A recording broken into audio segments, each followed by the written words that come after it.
Oke teman-teman, kali ini kita betul ngobrolin sesuatu yang menarik banget. Kita akan coba bedah konsep keluarga Kristen, tapi dari sudut pandang buku pelajaran agama modern yang ada di Indonesia. Penasaran kan?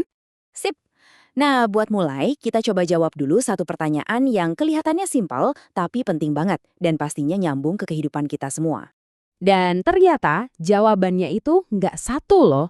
Menurut buku yang kita bahas ini, definisi keluarga itu bisa beda-beda banget di seluruh dunia. Kuncinya, ya budaya setempat. Biar gampang, buku ini ngerangkum perbedaan itu jadi dua model utama.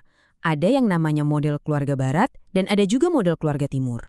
Oke, kita bahas yang pertama dulu ya, keluarga inti.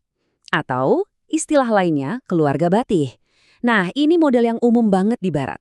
Fokusnya itu cuma ke unit paling kecil. Ayah, ibu, dan anak-anak mereka. Udah, itu aja. Nah, di sini nih perbedaannya kelihatan jelas banget. Kalau model barat itu kecil dan fokus ke inti, model timur itu jaringannya jauh lebih luas. Ada kakek nenek, paman, bibi, semuanya terlibat. Dan ini bukan cuma soal tinggal bareng atau enggak, tapi juga soal gimana tanggung jawab hidup itu dibagi-bagi.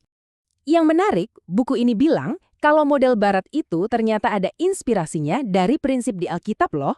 Nah, penting banget buat kita paham dulu soal dua model ini sebelum kita lanjut ke pembahasan yang lebih spesifik. Oke, jadi kita udah lihat ya bedanya struktur keluarga secara umum.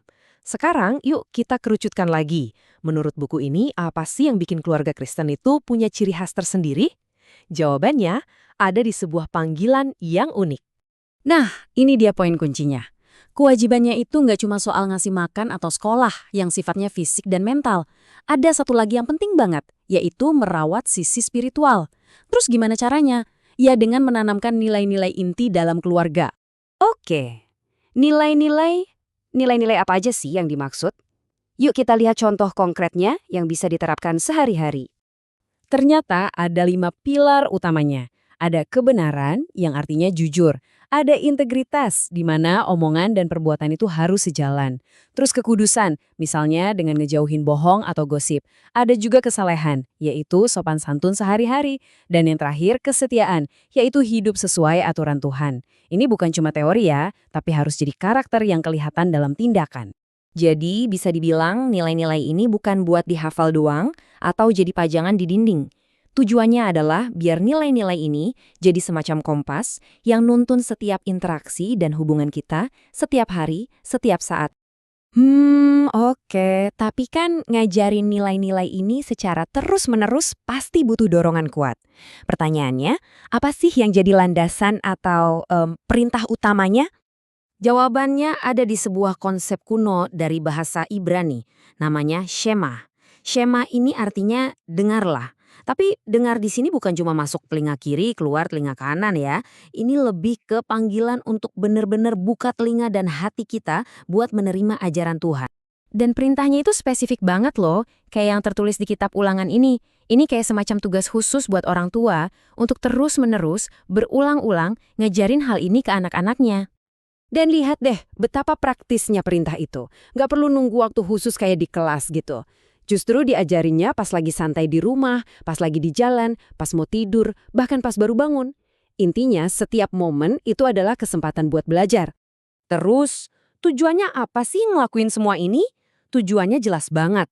Buat ngebangun fondasi iman yang kuat, yang kokoh. Fondasi ini ibaratnya jadi benteng gitu, buat ngelindungin anak-anak dari ajaran-ajaran lain yang mungkin nggak sejalan dengan nilai-nilai inti tadi. Oke, dari semua yang udah kita bahas tadi, yuk kita coba simpulkan intinya. Jadi intinya begini, model keluarga yang kita bedah ini punya satu gagasan utama.